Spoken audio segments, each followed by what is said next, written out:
What's up, everybody, and welcome to another episode of No Client Agent Privilege, aka No Cap Podcast, with your boy Evan, your boy Will. We are back under the Tiki Hut.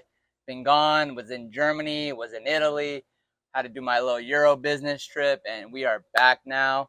And of course, made it just in time for our Stanley Cup new champions, Panthers, Florida. And man, what a series! I mean, I thought we were going to be on the wrong side of history on that one. I mean, a lot of people did. a lot. I mean, and why wouldn't they? I mean, at that point, after the last 3 games that were just played, it was at least the last two were tough to watch. The third one before that was a game, but like 3-1, 3-0, 8-1. Yeah. Game 4 was 8-1. That's.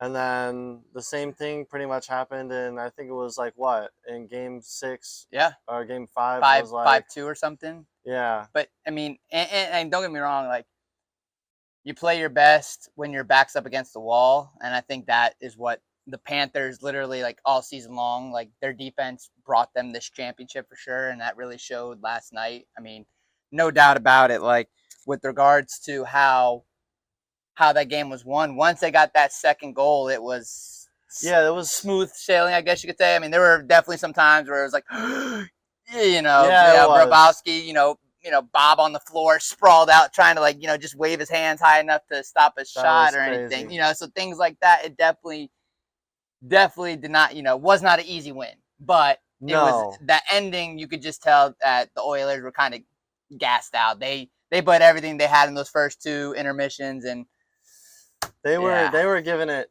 all that they had, but I think that second goal really kind of took the wind out of their sails. Put them to sleep a little bit. Yeah, agreed.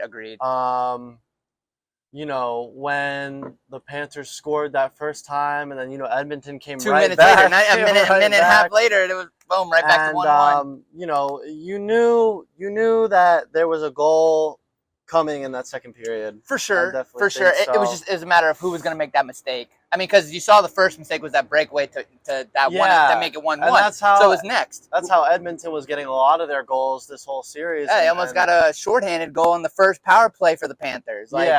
Exactly. It just kind of you're Florida, you want to enjoy this win. Yeah, obviously they're going to enjoy it. Obviously, we were talking about how the draft is in a couple of short days. 4 days later.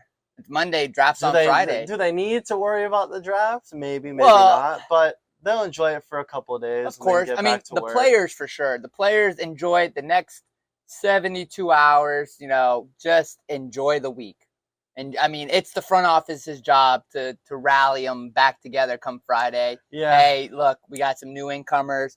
Got to get ready for next year, and that's how it's supposed to be. You're a professional. Like, you celebrate the wins, you celebrate the championships, but then you get back to work. So it's not too crazy to ask them to, hey, enjoy your time. And I mean, Boston, they just they same thing. The draft for them, it's this week, tomorrow. Tomorrow. So it's like, so for the Panthers, first one ever team that was the redemption team, because I mean we were there last year, and now you get this opportunity to come in, do it all over again with a new group of guys. Now it's like, okay, how do we build the dynasty? We did it once. We didn't succeed fully. We did it the second time. We got it done. Right. Now, how do we keep it going? So, yes, you still need to be ready for the draft, because that is where you build your future. Because even the kid, he was their first round pick, and I completely am blanking on his name right now. Oh, I'm not gonna know. I completely forgot. He was a first round pick like in 2014. 10 years he's been with the Panthers, and he just now, being that first round draft pick, just got his first Stanley Cup. I mean, obviously it's the first Stanley Cup for everybody in the organization, but again, it took 10 years of him being a first round draft pick to finally get that Stanley Cup win. Right. And it was a lot of guys who was first. I mean, coach, 24 years he was a head coach and just got his first Stanley Cup for us. For him in general. Paul Maurice? Yeah. So it's like for Paul, it's like, God bless, like 24 years of coaching to finally get your name on the Stanley Cup. Like, finally. So Aaron Ekblad. Ekblad. Oh yeah, Ekblad. Yeah. So again, for him, 10 years, a draft pick though. Somebody who's been with the organization. And Sam Bennett. Sam Bennett too? Yeah. Right. So but for yeah, those guys, people, it's a grind. yeah, hell yeah. I always have said that in hockey, especially in hockey, you don't really know who's going to win year in, year out. No.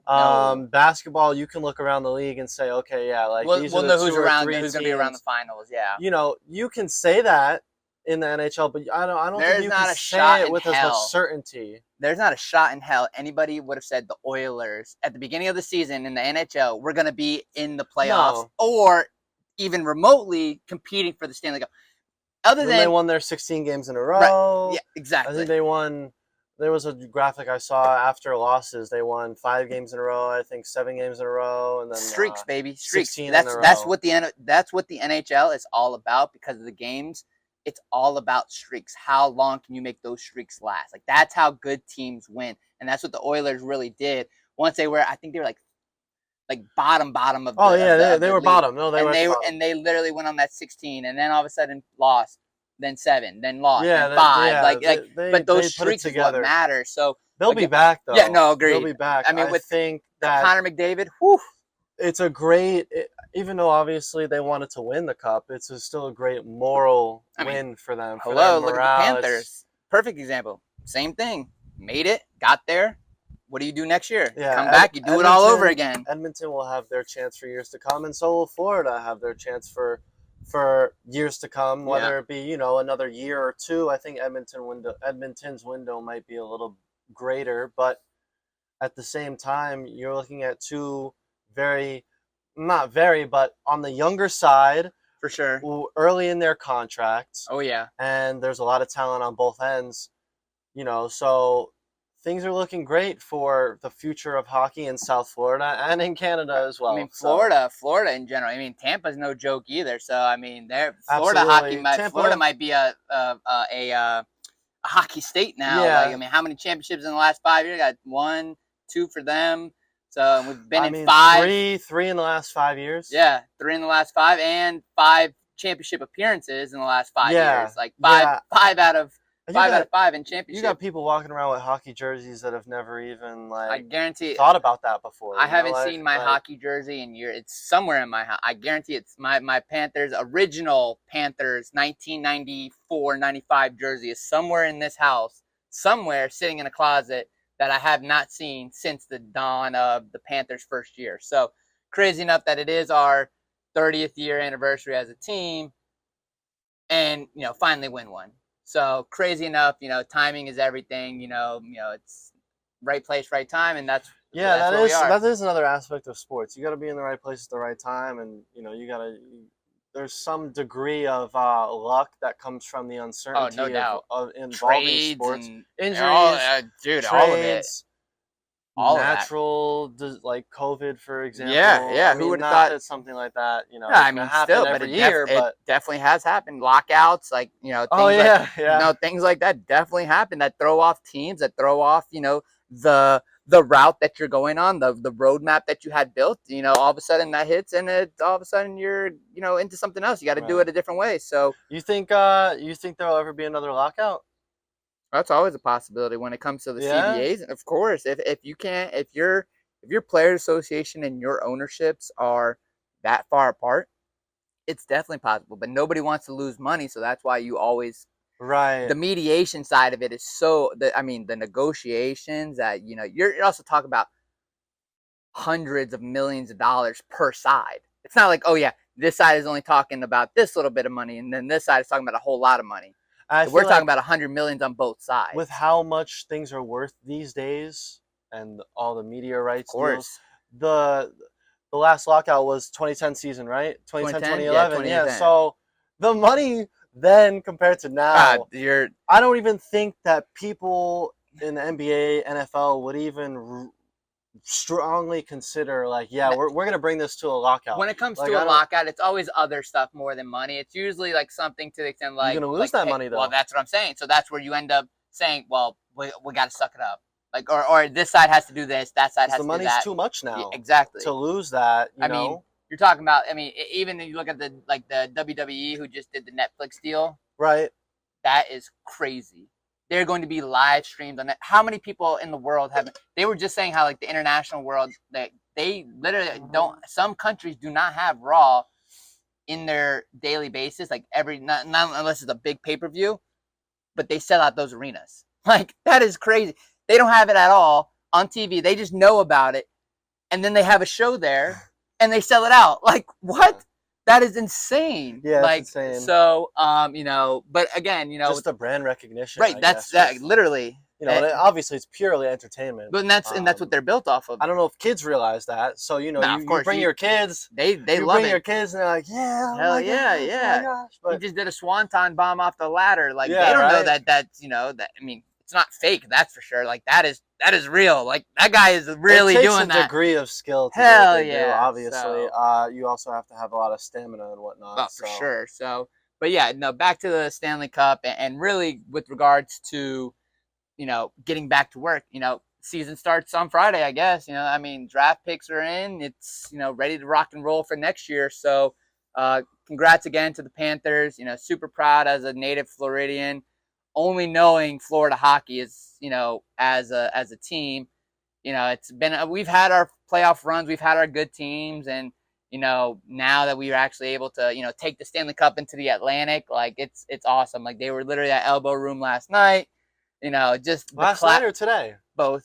Oh, today. Yeah, because I saw a video. They probably stayed there. Honestly, they probably slept there. Yeah, if we're gonna be real. I think today they were there. I just saw a video an hour ago, and it was light couldn't out. Couldn't even get into Elbow Room last night. It was insane. I'm sure so, not. Yeah, I'm sure not. They all took the Sir Stanley into the ocean for a swim. I mean, that's just classic, like stuff you could never do anywhere else. So, kudos to the Panthers, and a great job. Great, again, that win was about as tough. Yeah, hard fought, really earned as you could have. So kudos to you guys. And Celtics, kudos to you guys as well for winning your championship.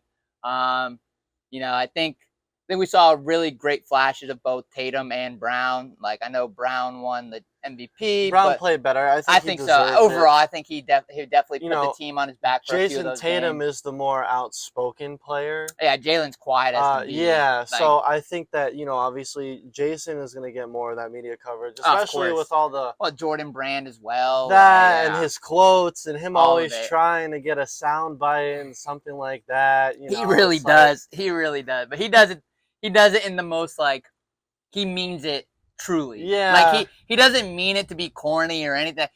That's really who he is, because that's how he's been since day one. Yeah. Like, he has been like that since the beginning. So it's funny that he is like that, but he's always been like that. So it is his personality, and I don't he does definitely fish for those sound bites. So that's always funny. Hearing those and the comments and stuff like that. But Jalen definitely earned that MVP. I mean, he put the team on his back a couple of those games. So, but yeah, I mean, draft tomorrow. I mean, I feel like I wouldn't have even known if I wasn't in the industry. I feel like there's no hype behind this draft class. I feel like there's no hype behind the draft. I feel like there's nobody really putting on for these guys. Like, last year, Wemby was all the world could talk about. Right. And it's like, I feel like it's such a, I don't know, I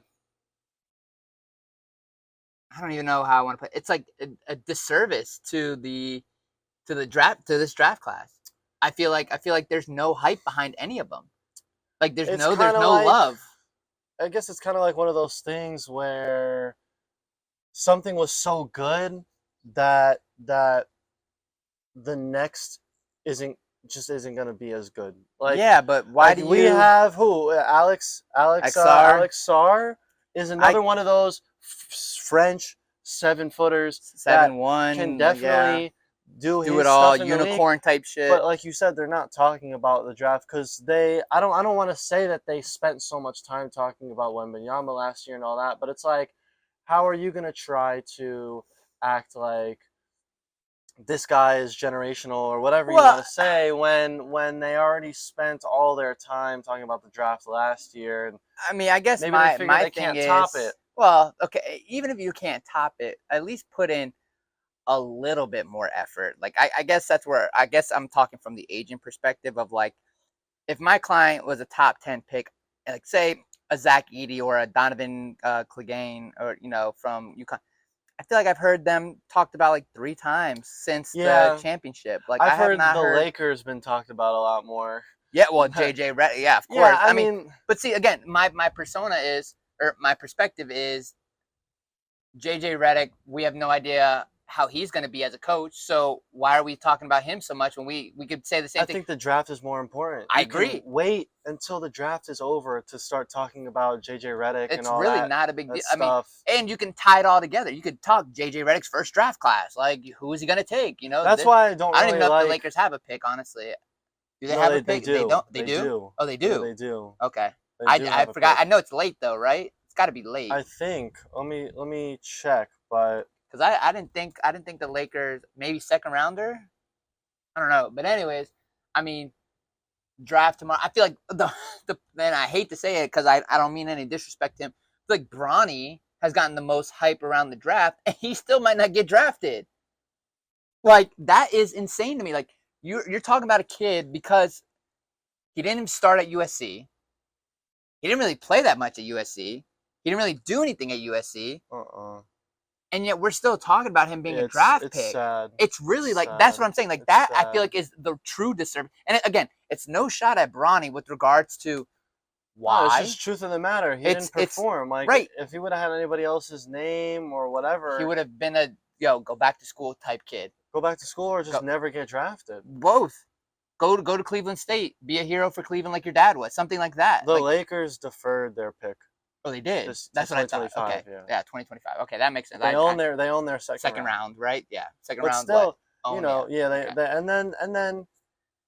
But again, that's what I'm saying. That's the true. I feel like is the true disservice to this draft class. Like Donovan, the kid from UConn, there's some is a stud. In this class. Yeah.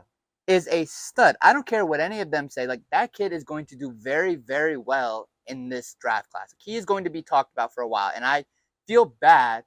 And Zach Edey too. I think Zach Edey went into the draft and really showed that he was able to do more than what the Purdue offense had him do. Player of the year. Twice. He fell, by the way, in his draft stock. Wow. Out of the top 15. I thought maybe the Thunder were going to take him at 12, which they still might because the draft obviously hasn't happened yet. But they're saying that he's supposed to go like 17 to 20 now. I don't even. This is what I'm talking. This is what I'm saying. The scouts know better than us. I don't know about. I won't say that. I won't say the scouts know better than me. I was being a little sarcastic. I agree. I mean, I think Zach Edey is going to play well. I think that he would have done well with a team like the Thunder. Going 7. Okay. Sarr, Shepard. The Thunder is supposed to be taking Cody Williams now out of Colorado. Small forward, 6'8". Yeah. He can probably shoot and play defense, which is what they're looking for. Yeah. But I guess the Thunder are really trying to get another big man through. Free agency. That makes sense. I mean, someone that's a veteran. They might even end up trading their pick, to be honest. I mean, I get that. No, I mean, it's not crazy talks, but it's just the fact that I believe, to me, the media side is doing this draft class a disservice just because of last year we had a generational freak of nature with Wemby. We can't give a little love to some of these guys. We got to just live off the LeBron train again. Like it would have been so different if he went to Duke, UNC, USC, wherever he would have gone and he would have dominated. Completely different. I get it. Maybe he's not great. Yeah, maybe he's not up to dad's par, sure, okay. But he did go do what he needed to do at college to get drafted. But he didn't even do that. And yet that's what we're still where should he go? Where should he go? Where should he go? Where should he go? He should go back to school and get better. Like, that's where he should go. And again, it's not to say that it's a shot at him. It's just the fact of the matter that every scout has said, oh, well, he can go late second. Dude, anybody can technically go late second. Like, anybody, yeah. I don't know. It's disheartening to me as an agent. If I had a client in this draft class, I would be very kind of F you to ESPN, F you to the NBA, Twitter world. Like, there is nothing other than Draft Express doing their regular montages and stuff. I feel like every other, Bleacher Report, overtime, nobody is talking about any of these guys. I don't know. It's bothersome to me, I guess, just because of all the hype from last year as well. So, but yeah, I mean, like I said, it's kind of one of those. I get it, but still, it's absolutely, and that's another thing about like the NBA Twitter world and fans and discourse. It's like they change the narrative so quickly, and boom. sometimes like the stupidest narratives are even brought up and spoken about. Like I know people were saying that Kyrie and Luka were the best backcourt in history of the NBA, or blah blah blah. Ooh. Like or maybe recent history was something was said, and now like they lost the finals and everything changed. They're like, oh, they need to blow it up, and then like it started out by them saying they weren't gonna work, right? And then they said, oh my gosh, this is amazing, and then they lost and do well, and then it's like, oh.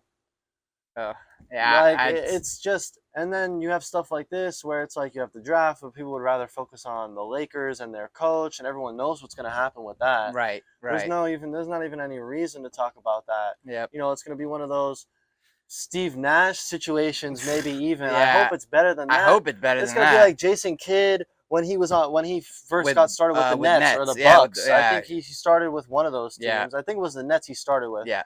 Steve Nash coached the Nets. Yeah. And then what? He coached the Suns too? Is that? No, I know he played for the Suns. But I don't remember. But but elsewhere, those aspects of players coming back to coach. Yeah, I get that. No, I think he went to the Lakers. Coach with the Lakers. Not head coach though. No, not head. No. I forgot. I don't remember. Anyways, it was just more so disheartening. Like I have literally seen 2 commercials for the NBA draft in the last 2 weeks. And I was in Europe for one of those weeks and still never saw anything. I saw, more obviously playoff hockey and stuff like that because we were in it, but even still, I mean, again, just more so disheartening with regards to the actual concept of giving these players the love that they deserve, the hard work that they put in, the combine, all that stuff. Got honestly none to show for it. So just again, as the agent side, just disheartening for that part. But and kind of going off of the NCAA, talk ship of the NCAA 25. Now we go to find out that's only going to be on the next gen consoles. So big business move. Yeah. And now big obviously business move.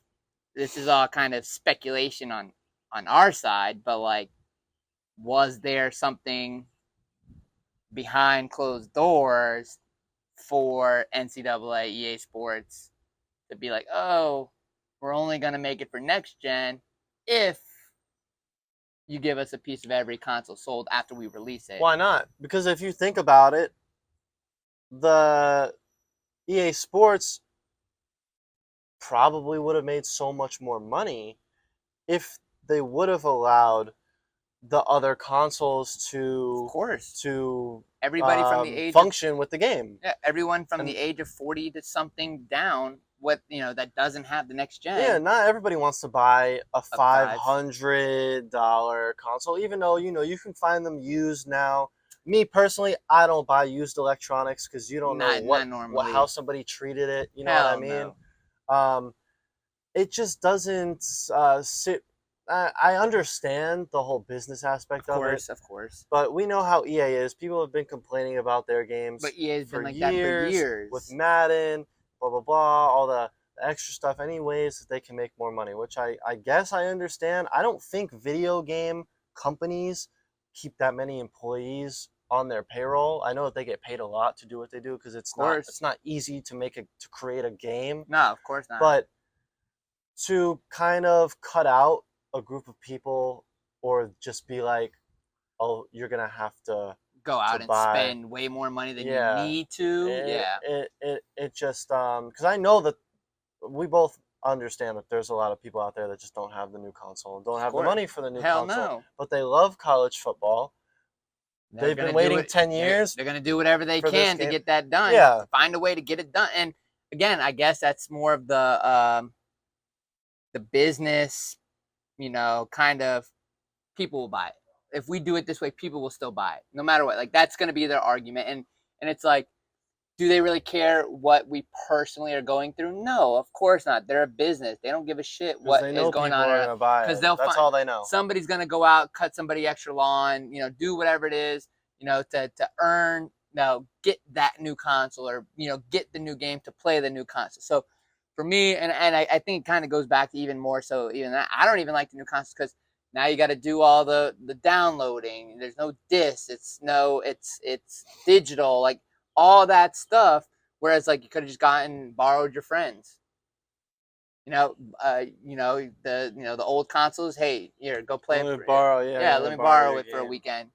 So things like that, where it's like growing up in that era, you're like, now you look at gaming, you're like, now it's like a pain in the ass to game. I mean, it's like I have to download this. Takes 30 minutes to an hour to download that. I mean, oh man, I just feel like, I mean, again, and I'm kind of in the same boat as everyone else. Like, yeah, of course, I'm gonna probably end up doing something to get the Xbox, or to get a PS5 to play it. But like, man, I really don't want to. Like, I really don't want to. Can I borrow your console? Yeah. Like, borrow your entirety of your console so I can play it. Like, I mean, I guess we did used to bring our consoles and stuff too, but like, yeah, why not? But it's at still, this point, it's like you have to. They still do discs and all that, but like you said, games still have to download certain things before you can play it, and especially if you're setting up a brand new console, that kind of, it doesn't take an hour. No. I don't think it takes an hour to get everything set up these days, as far as your accounts and your personal settings or whatever. Right. And just taking it out of the box and plugging stuff in and connecting to the Wi-Fi. And if you have a problem with that, blah blah blah. So, the idea is, people are gonna still buy the game. Right. Obviously, there's got to be something with Microsoft and Sony where they're giving EA a percentage of all the new consoles. You have to believe that there's some type of behind closed doors deal 100%. That we every console sold after the release date of NCAA 25, you guys at EA Sports will get this certain amount of percentage per console sold. And why not? It's going to be the hottest selling game in the last 20 years, probably. Maybe. What do you think's bigger? You think like a Call of Duty or like a Fortnite? Selling, like if you have to purchase the game itself, I don't know. I don't know if I would say because I don't think it's. The point that I'm trying to make is I don't think that it's. You don't think it sits that highly in the gaming world? I don't think it's something like a Call of Duty. Maybe in sports, of course. Sports games. Yes. Yeah, it'll be sports. I guess that's what I meant more so than anything. But like, oh no, this is the best game of every year. I mean, Modern Warfare is the new Modern Warfare from 2019 is the best selling. Oh no, this is by a year again. I mean, even still, the concept, what I meant more so was the sports side. Oh, there's no doubt it'll be the so huge in terms of sports. Yeah, I don't know about any other game. Any 2K, right? Or Yeah, Madden, no doubt. Yeah, it'll like be destruction compared to those. But as long as the game is good. Well, of course. If people get it and it sucks, it'll be EA Sports might go bankrupt. I don't even EA think Sports might go bankrupt. If the game comes out and sucks. I hope that they give influencers the chance to play the game first. They might not want to though, because if the game genuinely is bad and those influencers don't have something good to say about it, then people aren't going to buy the game. Destroy that game. So that'll be crazy. Like, I could only imagine, like, legitimately, like 4 or 5 influencers playing. They do the Heisman Walk campaign, and they go into like, this game fucking sucks. Like this, don't buy it. Like, EA Sports might go broke. They legitimately might go broke if that were to happen. Say like 5 or 6 of them, and all of a sudden, like, everybody else is like, oh well, they didn't like it, I'm not gonna like it. Blah, oh my god, bro, that might be the destruction of EA Sports if that were to happen. So probably best if it's just let the people decide. I could understand the marketing side, maybe doing a closed doors, like, NDA, like, hey, come in and try it, tell us what you think, and then try, maybe focus tweak group or something. Literally, and let's try and like keep this hush hush before we actually release it, something like that. But hey, on that note, how do you feel like people? Obviously, we're saying that people will buy this game because they love college football, but what about people that love games and maybe they don't love college football as much. What do you think this is going to do for real life NCAA football fan bases? I think that's going to increase the fan base for college football in general, because yeah, you probably have people that are play a lot more Madden than they are diehard, or maybe I'm wrong. I mean, now that I'm saying it out loud, maybe I'm wrong, but I could definitely see some people not really loving college football, but after playing the game and kind of getting more familiar with players, because name, image, and likeness, you can see the names of players, you can see how well they do. You go and watch them in real life on TV. I mean, I guess it kind of varies on the person if they actually are like appreciative of the game itself, like of how crazy it is that 10 years ago they didn't have name. There's a lot of nostalgia that needs to go into it as well. So I guess it's kind of a little bit of, yes, you're right, it could definitely increase. But do I think that it's going to be a dramatic change of college atmosphere for the non-college football lover? I don't think so. I think college football lovers are more impassionate anyways versus a Madden or professional team sports. And we see college atmospheres, we see professional atmospheres. Like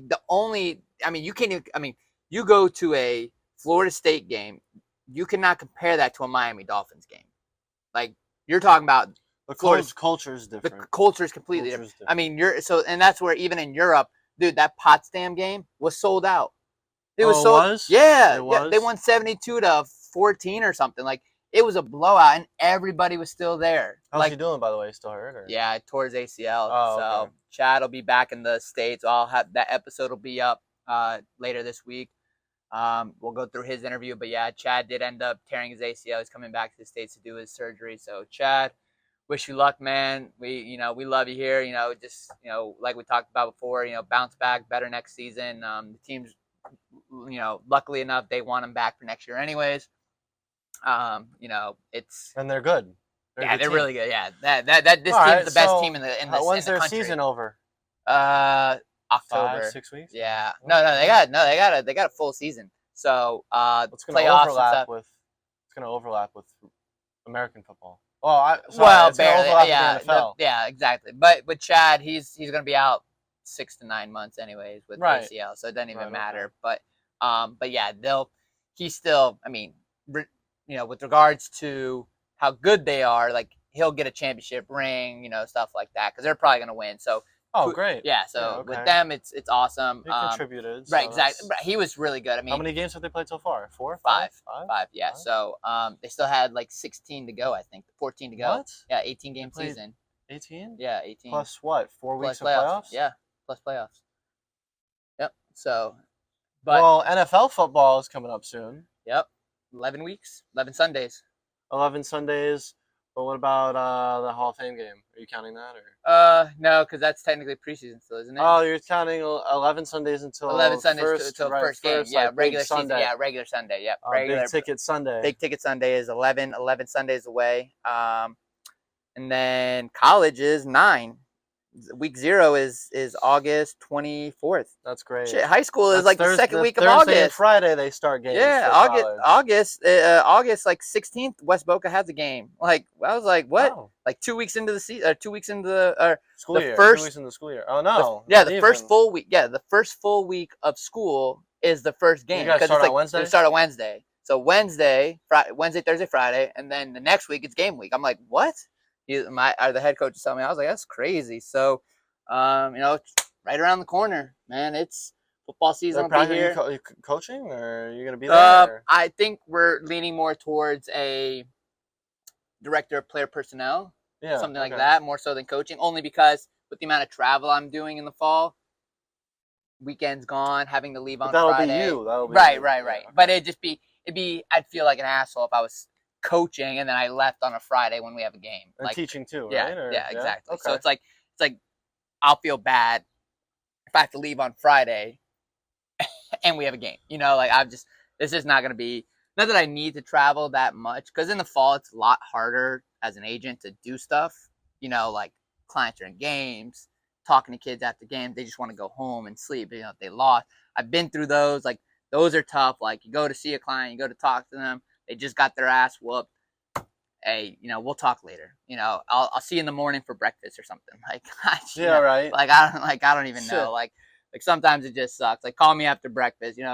Call me when you wake up. I'll talk to you then. After getting handed them, even a good win. I just want to go home and relax. So sometimes it just kind of varies on the client. But again, football is right around the corner, and then even now with all these other sports going on between volleyball, basketball, pro tennis. I mean, every day, we're baseball. I mean, the Olympics is coming up. Olympics in a few weeks. Like, it's sports is all year round. All you have NASCAR on Sundays. F1.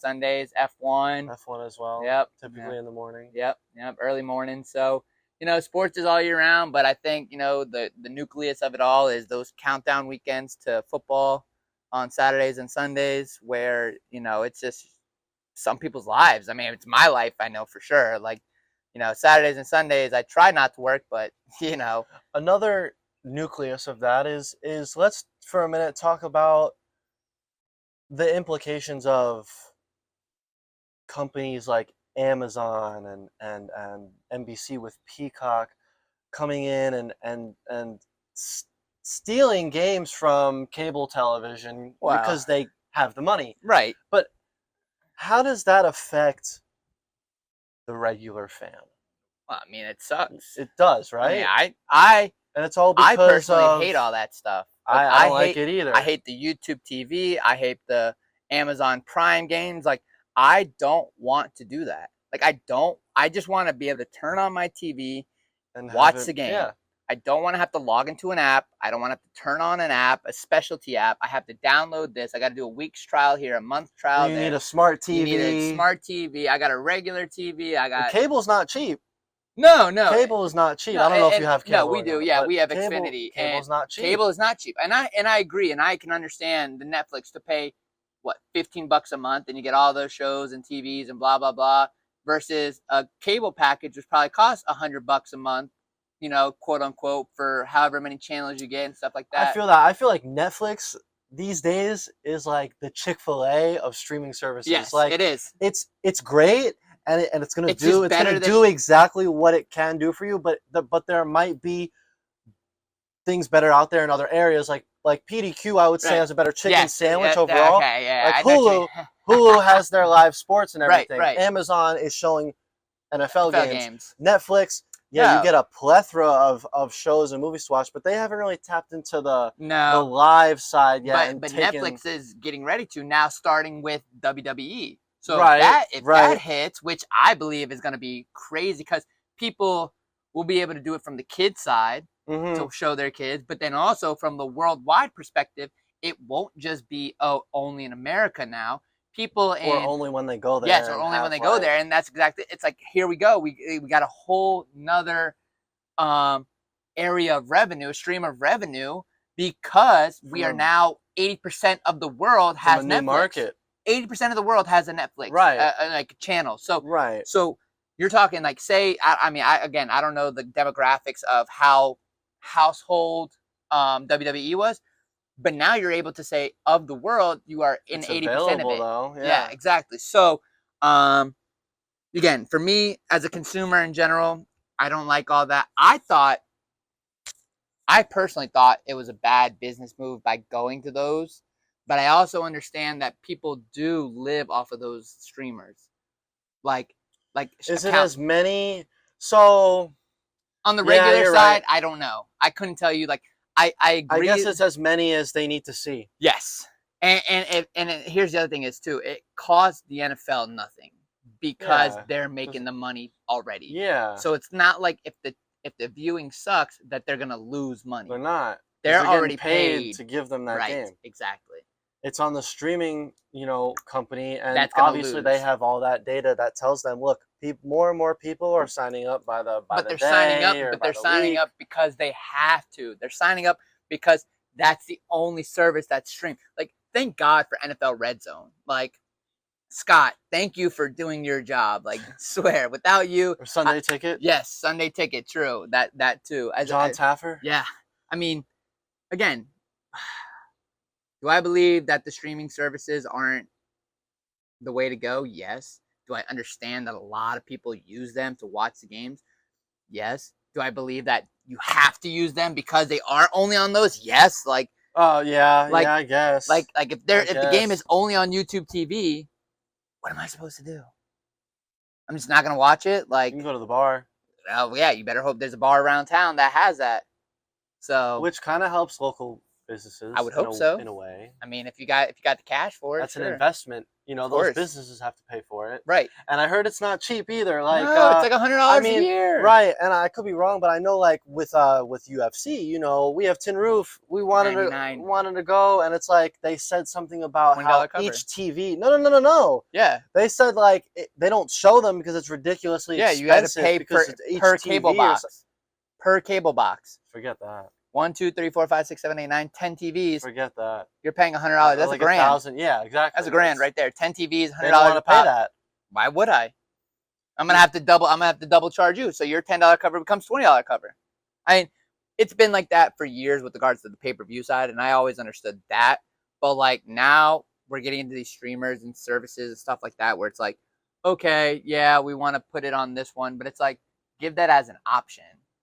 Don't take it away from the guy who does have cable. That I don't know. I really don't. It's to say I'm not an expert on the analytics of all that, so I can't even say that we're right or wrong, or they're right or they're wrong, or they're wrong. So, but I can tell you from the older generation, like my parents and stuff like that, they would never be able to sign up for any of that stuff without having a son or daughter to be able to go and, hey, I heard the game's only on YouTube. How do I get that? You know what I'm saying? Like that, you know, and it's no disrespect to them it's just a generational thing. Yeah, they don't know. They don't know. What the hell? Like, I had to show my dad how to get onto our YouTube channel just to watch this shit. My parents too. Yeah, Grandpa he already knew it better than my dad. I had to show him too, but he figured it out. Yeah, once he gets it, you know, it's kind of one of those. Yeah, we're good. I told him, look, it's on your TV now. It's in your search history. Just keep clicking on that. I had to download the app for my dad. I'm like, here, YouTube, boom, boom, boom. Just like it, subscribe, boom. Here you go. Now you can just see every episode that's uploaded. Right. So. But for us, I guess coming soon, we'll have some new people. Yeah, some new people, new clients, new stories, again, kind of topics kind of get repetitive in the sports world, so you try to keep it fresh, and that's what having our clients coming on to tell their stories, that's what gives this show kind of the benefit. And I think Pat McAfee, Julian Edelman, you know, all their shows kind of give that persona to bring people on to keep it fresh and keep it, you know, new perspectives on certain things for sure. So, you know, again, we have a lot of stuff coming in the works, you know, new sponsorships. I think we're going to do some new giveaways and everything. Hopefully enough, you know, we got Vegas coming up. The Germany episode with Chad will be released. Montana episode with Coach Herb and Coach Jason. You know, a lot of things coming up, and really, you know, hoping that at this point in we've only been 2 months? Yeah. If that. About 2.5. 2.5 maybe. So really, again, and in the podcast world, you know, still trying to. Just dipping our toe in the water. Yeah, really.